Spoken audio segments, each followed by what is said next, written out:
Everyone, I am Priya and welcome back to my channel.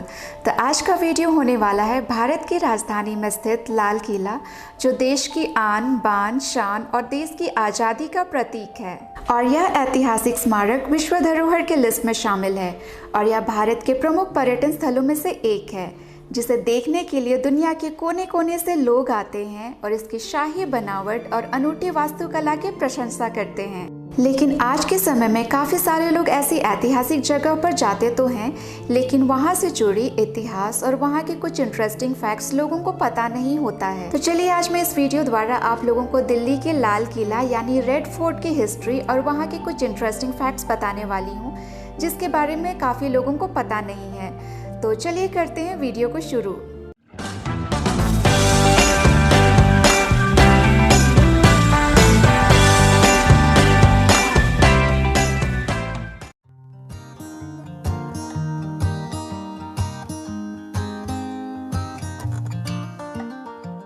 Red fort पहुंचने के लिए आप लोग मेट्रो ले सकते हैं। नियरेस्ट मेट्रो स्टेशन है लाल किला, जो कि वायलेट लाइन पे है। और ये है टिकट काउंटर और यहाँ की एंट्री फी है 80 रुपीज़ पर पर्सन। अगर आप मॉन्यूमेंट और म्यूजियम दोनों देखना चाहते हैं और सिर्फ मॉन्यूमेंट देखना चाहते हैं तो 50 रुपीज़ पर पर्सन। लाल किला पुरानी दिल्ली में स्थित है और ये लाल बलुआ पत्थर से निर्मित है।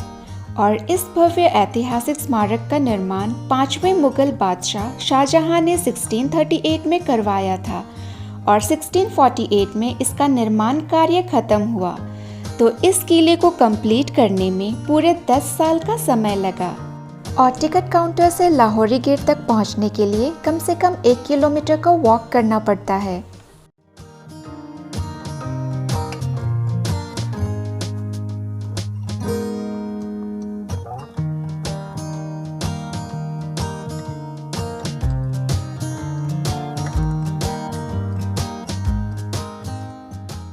और आपको बता दें कि शाहजहां इस किले को उनके द्वारा बनाए गए सभी किलों में आकर्षक और सुंदर बनाना चाहते थे, इसलिए उन्होंने 1638 में अपनी राजधानी आगरा से दिल्ली शिफ्ट कर लिया था।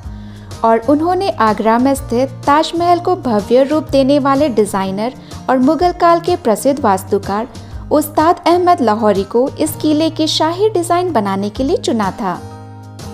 और उस्ताद अहमद अपने नाम की तरह ही अपनी कल्पना शक्ति से शानदार इमारत बनाने में उस्ताद थे और उन्होंने लाल किले को बनवाने में भी अपनी पूरी विवेकशीलता और कल्पनाशीलता का इस्तेमाल कर इस किले को अति सुंदर और भव्य रूप दिया था। और यही वजह है कि लाल किले के निर्माण के इतने सालों बाद आज भी इस किले की विशालता और खूबसूरती के लिए विश्व भर में जाना जाता है।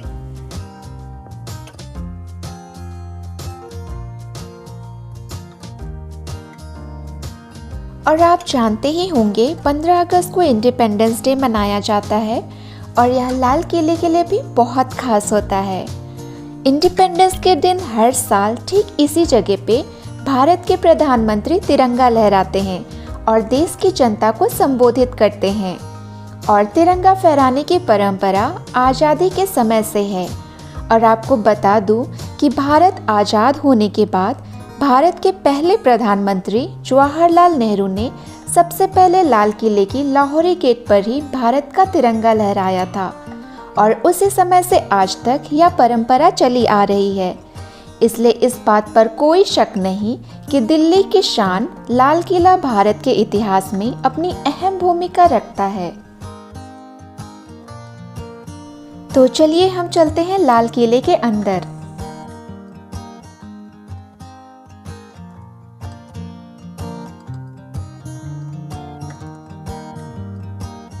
वैसे यहाँ 2 गेट है, एक है लाहौरी गेट जिसे हम अंदर जाने वाले हैं और दूसरा है दिल्ली गेट जो कि पार्किंग की तरफ है, लेकिन वो पब्लिक के लिए बंद है।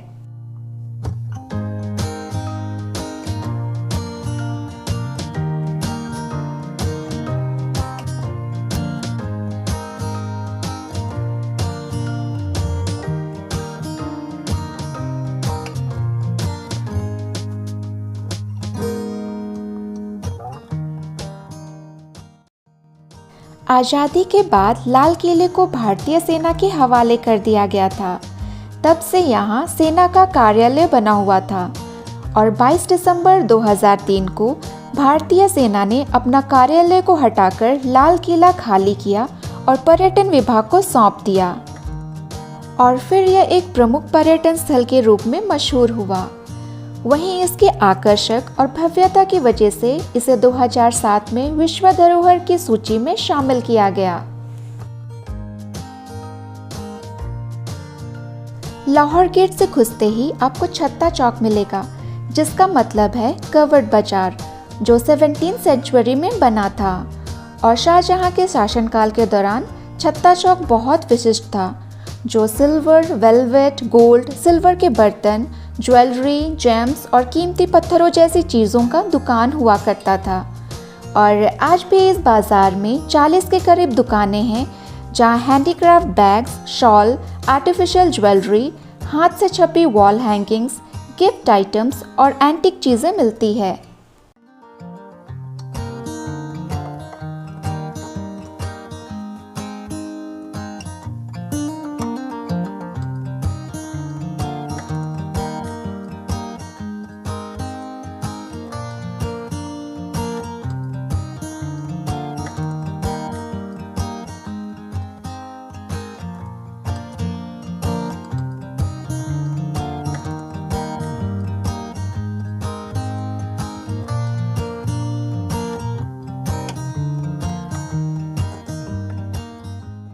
छत्ता चौक के बाद घुसते ही यहाँ आपको पहला बिल्डिंग मिलेगा, जिसका नाम है नौबत खाना, जिसका मतलब है ड्रम हाउस।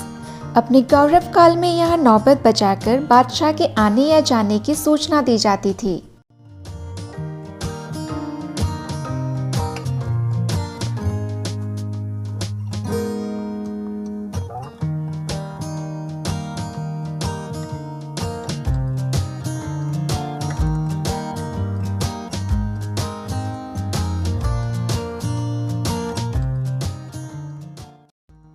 नौबत खाने के सामने वो बिल्डिंग दिख रहा है, वो है दीवाने आम।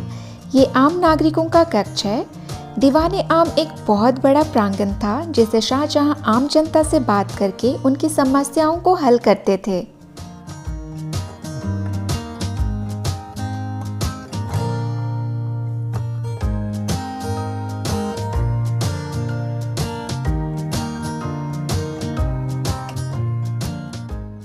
और यही वो जगह है जहां बादशाह बैठते थे और आम जनता से बातचीत किया करते थे।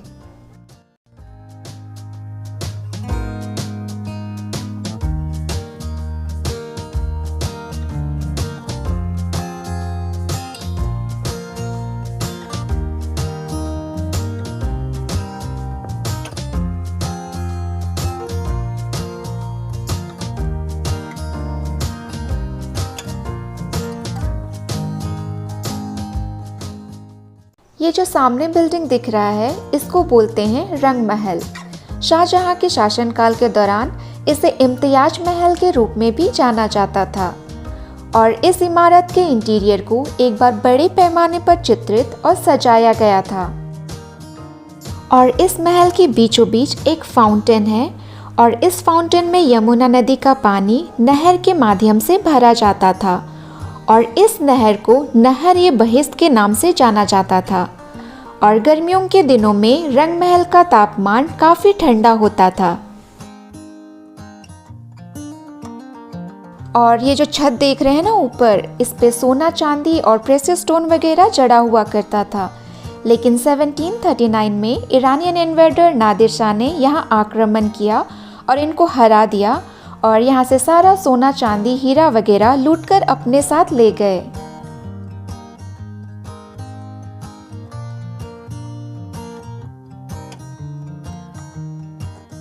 रंग महल के जस्ट बगल में खास महल है। यह बादशाह का निजी महल था। इसमें रॉयल चैम्बर्स बने थे और यहाँ बादशाह रहा करते थे।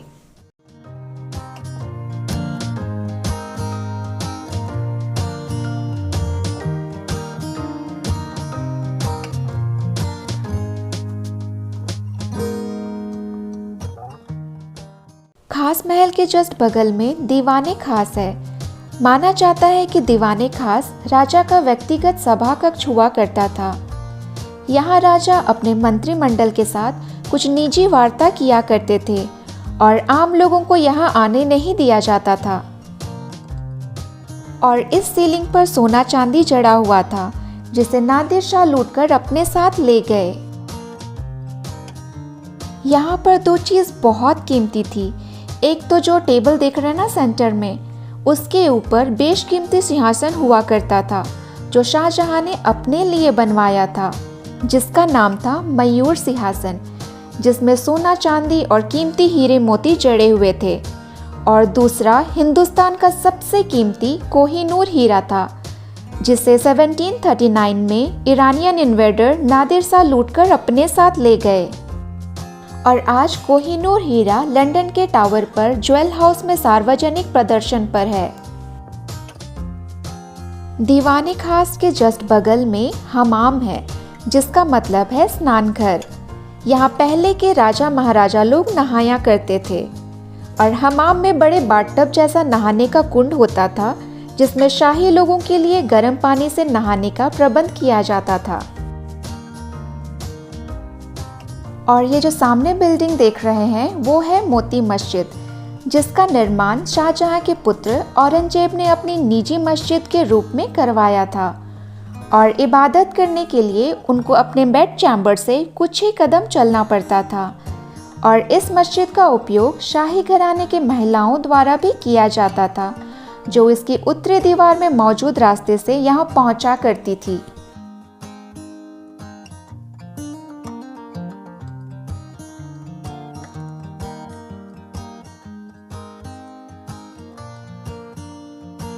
ये जो सामने गार्डन है इसे हयात बख्श बोला जाता है, जिसका मतलब है जीवनदायिनी बाग। उस समय में यहाँ पे बहुत सारे फाउंटेन्स हुआ करते थे और यहाँ पे अलग अलग किस्म के फूल उगाया करते थे। और गार्डन के किनारे ये छोटा सा चबूतरा है जिसे हीरा महल कहा जाता है। इसे नदी या गार्डन को देखने या आनंद लेने के लिए बनाया गया था। और यहाँ साथ में मोती महल भी था, बट विरोध के बाद उसे हटा दिया गया था। और इसके सामने जो बिल्डिंग है वो है शाहबुर्ज। यहाँ से यमुना नदी का पानी लिफ्ट करते थे पूरे किले में यूज करने के लिए।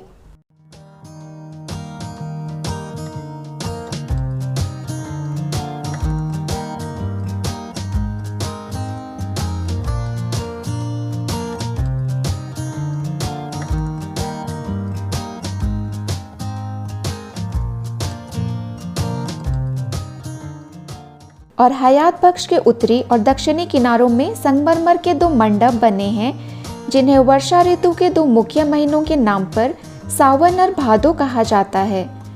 और सावन और भादो के बीच में लाल पत्थर से निर्मित एक मंडप है, जो कि एक बड़े जल कुंड के बीच में स्थित है, जिसे जफर महल के नाम से जाना जाता है।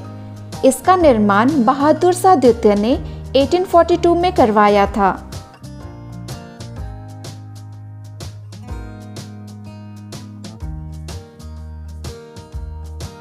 ये सारे बिल्डिंग्स जो आप देख रहे हैं ये म्यूज़ियम है। यहाँ सुभाष चंद्र बोस म्यूज़ियम के अलावा 1857 में हुई आज़ादी की पहली लड़ाई से संबंधित संग्रहालय, आज़ादी के दीवाने संग्रहालय, जलियांवाला बाग पर आधारित याद जलियां शामिल है।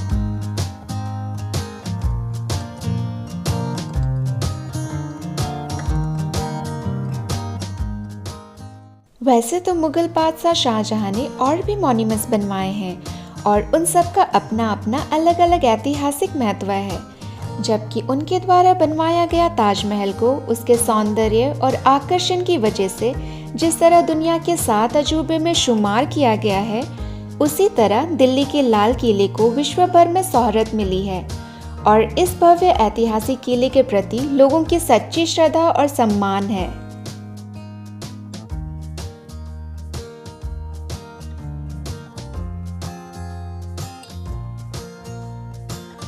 सो फ्रेंड्स, ये था रेड फोर्ट। तो अगर आप लोग यहाँ पे घूमना चाहते हैं तो कम से कम 3 से 4 घंटे का समय चाहिए इस जगह को एक्सप्लोर करने के लिए और यहाँ की हिस्ट्री जानने के लिए। तो अगर आप लोग हिस्ट्री में इंटरेस्टेड है या फिर आप हिस्ट्री के स्टूडेंट हैं तो ये जगह ज़रूर विज़िट करिएगा, क्योंकि बुक में से हिस्ट्री पढ़ना और इस जगह को रियलिटी में देखना और उस जगह को जानने में बहुत डिफरेंस है। तो मैं ये वीडियो यहीं पे एंड कर रही हूँ। आई होप आप लोगों को ये वीडियो पसंद आया हो। तो मिलते हैं आप लोगों से नेक्स्ट व्लॉग पे नए प्लेस के साथ। Till then do like, share and subscribe to my YouTube channel which is Himachal holidays, and thank you for watching.